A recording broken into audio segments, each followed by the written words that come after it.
What's up, everyone? It is Diecastbuffet here again with one of the most interesting Jimmie Johnson diecasts ever made. And in fact, I don't even think this car ever ran. That's how crazy it is. We'll be talking about it. And yes, it is not a Nextel Cup car. It's a Busch Series car. It's going to be a good one. Let's go ahead and check it out. Alright folks, I was going to say this is a brand new car, but that was actually 20 years ago. I remember getting this paint scheme back in Christmas 2005, I think. This is a Racing Champions diecast of a Busch Series paint scheme that Jimmie Johnson, I'm guessing, was supposed to run and never did. He actually ran some Busch races in 2005, but this paint scheme here particularly never ran. Let's go ahead and dive into the paint scheme. So one thing that's interesting is that the blue on the car is not metallic. Yes, they did have the technology to do the silver and blue. Racing Champions normal Jimmie Johnson 2005 paint scheme, I believe, has the accurate metallic blue. So that's a design change there. It's the traditional Lowe'S paint scheme from the mid-2000s with the yellow door numbers. But it has this electric wave around the car. Very, very cool. Kind of reminiscent of the current day or early 2020s Interstate Batteries cars from Joe Gibbs Racing. So you got Lowe's right there. It's a used diecast, so there's a lot of damage to it. It has seen a lot of Duralast Cup Series style racing back in the 2000s as a kid. The whole front end of the car is actually pretty skewed where you can see the decals. However, it's actually pretty realistic. If you were to see like an onboard camera of a Gen 4 car, this is pretty similar to how it would actually look, where the whole front end is like sloped out. That's just how the sport was. Naturally, you wouldn't have 1,000 paint chips. Racing Champions cars are very lightweight and quite frankly very fragile, so paint chips are very easy to have. Got the 48 right there. Maybe Hendrick Motorsports, maybe not. Got wait, would this be a Hendrick car? I think it would be a Hendrick car for the Busch Series if it did ran. Goodyear Gatorback, Moog, Clavite, Comp, Etterbrack, Wix Aero Filters, and the Sunoco decal went through Grove Street, so... wait, both of them did. Oh, wow. So they completely smoked the the Sunoco decal. That's great. I'm kidding. Go to the left side of the diecast. Of course, you know, this diecast review. It's brought to you by our good friends over there at Circle B Diecast. You can't get this car over there, unfortunately. But, you know, for plenty of Jimmie Johnson diecast, 124, 164, they got it over there at Circle B Diecast and over there at their auction website, CircleBDiecastAuctions.com. I got a promo code for that as well. You can tap in. You don't have to, but hey, if you want to save some money, feel free to. So go to the left side of the diecast here, and the paint scheme's actually really freaking cool. The metallic silver and that electric blue just really pops. And one thing that really interests me is the yellow outlining on the wheels. Now, that might look a little bit weird to a lot of fans, but this is actually pretty realistic. If you look at most stock cars that before the Gen 7, they usually have either a very thin red line or a yellow line between the rim and the tire. So obviously the line on this diecast is significantly, you know, wider than it would be on the real diecast. It's almost impossible to paint a thinner line like that. So it's not 100% accurate, but it's really close in my honest opinion. You can see some pretty gnarly decal chips here.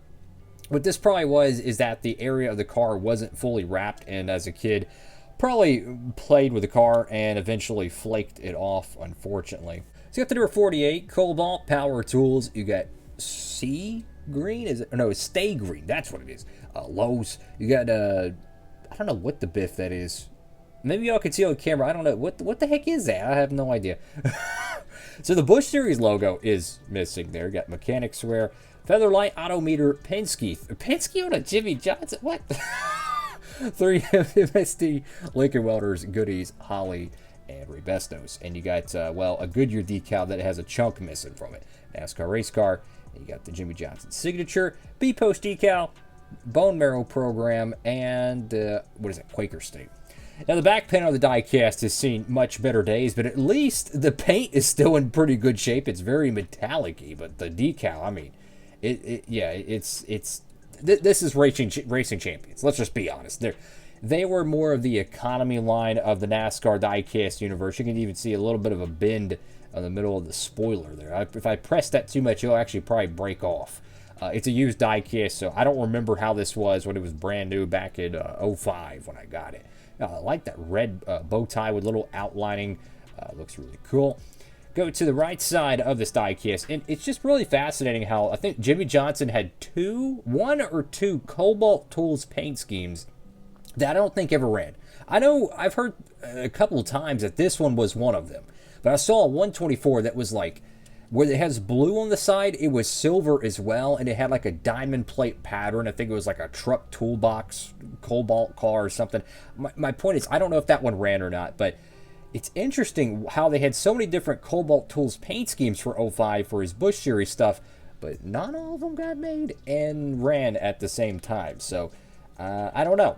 This one kind of has some interesting history to it, and from my knowledge, they actually made a pretty good amount of this one. This wasn't like a very obscure promo diecast, and then they just stopped production out of nowhere. This appears to be a pretty large production, and for whatever reason, they didn't want to get it on the racetrack. You can see some flakes right here on the hood of the car. I mean, the more I look at it, the more this should probably be a junkyard diecast review. I got the 48 right there. The back window still has a pretty good amount, if not almost all of its, what do you call it, the window outlining print. This stuff is so thin, it could flake off very easily. So I'm actually shocked with as much this car was used back in 2000, mid to late 2000s. This car is still in this shape.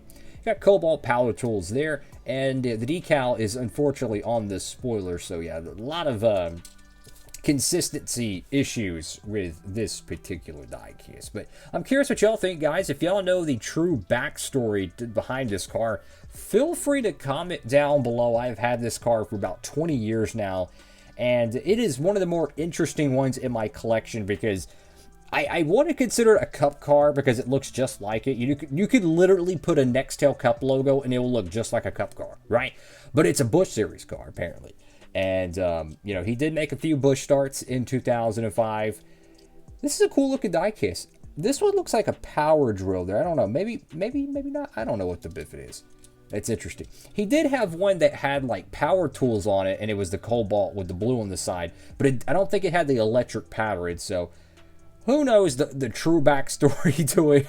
But it is certainly one of the more interesting Jimmie Johnson diecast ever made. And another thing that's kind of interesting about the Racing Champions cars is it says 2003 Monte Carlo, which yes, for 03 to 05 they ran the same body style. But Action Winner Circle, even though they had verbatim pretty much the exact same casting as 2003, they would still update to 2004 and then 2005. So I always found that kind of interesting there.